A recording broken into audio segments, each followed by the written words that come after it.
frog squat. This squat exercise is going to work on the depth of your squat. Okay, so you're going to keep your legs wider. So we're going to start off with our hips wider than normal. Normally when we do a squat, we're around hip distance apart. So I want your hips wider and I want your toes slightly turned out to this side, because the goal is to get our hips down as far as we possibly can. So if you have some restrictions or some tightness in your hips, this might be a difficult exercise for you. I'm going to show you modifications, okay? So what we're gonna do is we're gonna put our hands together, or you can put them on your knees if you want to kind of get down into the position. We're gonna drop our hips down so that our elbows are in between our knees like this. We wanna try to keep our chest up like this, keep our heels down, feet are turned out to the side kind of as much as you need to in order to get into this deep squat position. We're gonna hold it here, and then we're gonna lift back up, okay? Come on back down. Brace the elbows against the knees, let the hips drop down, and then come back up. Okay, so that would be an active frog squat, or like more of a dynamic mobility. If you want to kind of use this to help improve the depth of your squat, I like to kind of sit down, kind of get my elbows in here, and then I kind of like to wiggle my hips back and forth just to kind of open up the hips a little bit. It's going to help me with the depth of my squat.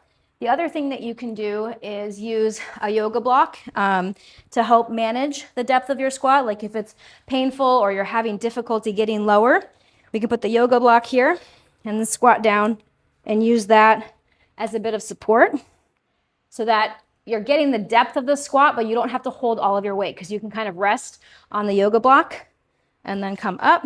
You can turn the yoga block in the other direction also, so that you're kind of, you get a little bit more support this way, and then come up. Okay, another progression that you can do is called the pulsing frog squat. So instead of coming up and down, I mean, you can keep this here if you want to. So instead of coming all the way up or coming down and then all the way back up, you kind of stay in this squat position. I'm gonna move this. You stay in this squat position, and then you just raise your hips up and then come back down. Raise your hips up and come back down. And I'm using my elbows to really push out and support my knee to prevent my knees from collapsing inward.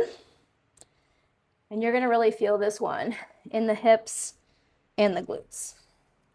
Okay, so you can try this variation. That's gonna help you get really deep in your squat. Another modification you can use is if you have straps available, you can use this to help support your squat. Again, hips wide, feet slightly turned out. We're gonna go down into the depth of our squat. And then if I have difficulty or need help getting up, I can use a little bit of an arm assist.